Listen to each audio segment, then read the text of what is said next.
Next question, మనకి చాలా మందికి ఉన్న డౌట్ కూడా ఇది. సో హెయిర్ గ్రోత్, హెయిర్ పెంచేందుకు ఒక డెర్మటాలజిస్ట్ గా మీరు ఎలాంటి ట్రీట్మెంట్స్ అయితే సజెస్ట్ చేస్తారు? ఇందాక మీకు నేను ఫస్ట్లోనే హెయిర్ సైకిల్ ఎక్స్ప్లెయిన్ చేసిన దానికి కారణం ఏంటంటే, మన దగ్గరికి పేషెంట్ రాగానే మనం ట్రీట్మెంట్ ఇవ్వగానే 10 daysలో మళ్ళీ వచ్చేస్తారు.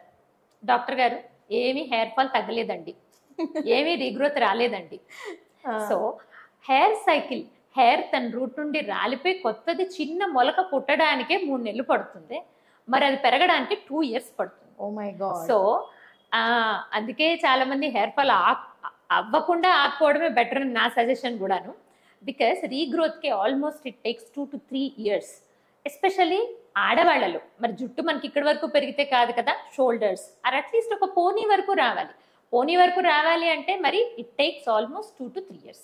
సరే, ఏం చేయాలండి 2 to 3 years? మేము మనకు హెయిర్కి కావాల్సినటువంటి పెప్టైడ్స్ అని ఉంటాయి. ఇవేం చేస్తాయి, ఆ డర్మల్ ప్యాపిల్లా నుండి హెయిర్ ఎక్కడి నుంచి పుడుతుందో అక్కడ కాన్స్టెంట్గా పెరగమన్నటువంటి ఒక రకమైన సిగ్నల్స్ని ఇచ్చేటువంటి పెప్టైడ్స్ అని ఉంటాయి. సో ఆ పెప్టైడ్స్ ఉన్న హెయిర్ సీరమ్స్ సజెస్ట్ చేస్తాం.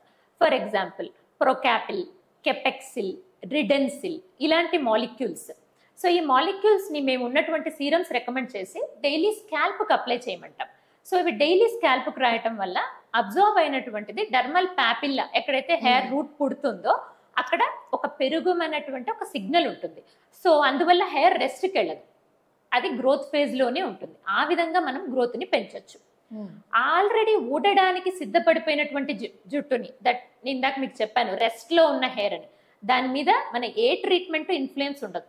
కాబట్టి మనం ఇచ్చే ట్రీట్మెంట్స్ గ్రో అవుతూ ఉన్న హెయిర్ అలాగే గ్రోత్లో ఉండి ఫర్దర్గా ఫాల్ అవ్వకుండా ఆపుతుంది. ప్లస్ రీగ్రోయింగ్ హెయిర్ని ఎంకరేజ్ చేస్తుంది. అందువల్ల మనం ట్రీట్మెంట్ స్టార్ట్ చేయగానే కూడా మినిమం 2-3 months పడుతుంది హెయిర్ ఫాల్ తగ్గడానికి.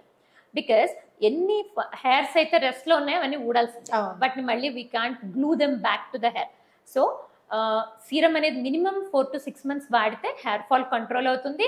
అలాంటి serums if you continue for year or 2 మంచి రీగ్రోత్, మంచి పోనీ థిక్నెస్ మనకు వచ్చే ఛాన్సెస్ ఉంటాయి.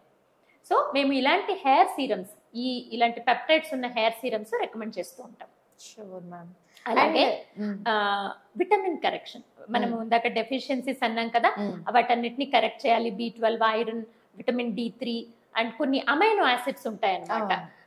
సిస్టీన్, మిథియోనిన్, లైసిన్ అనేసి ఇలాంటి అమైనో యాసిడ్స్ ఉన్నటువంటి విటమిన్ టాబ్లెట్స్ కూడా రికమెండ్ చేస్తాం. ఇవి ఒక 4 to 6 months తీసుకోమని చెప్తాం. దీనివల్ల మంచి హెయిర్ షీత్ ఫామ్ అవుతుంది. సో హెల్దీ హెయిర్ షీత్ ఉందనుకోండి, మంచిగా షైనీ హెయిర్ ఉండే ఛాన్సెస్ ఉంటాయి.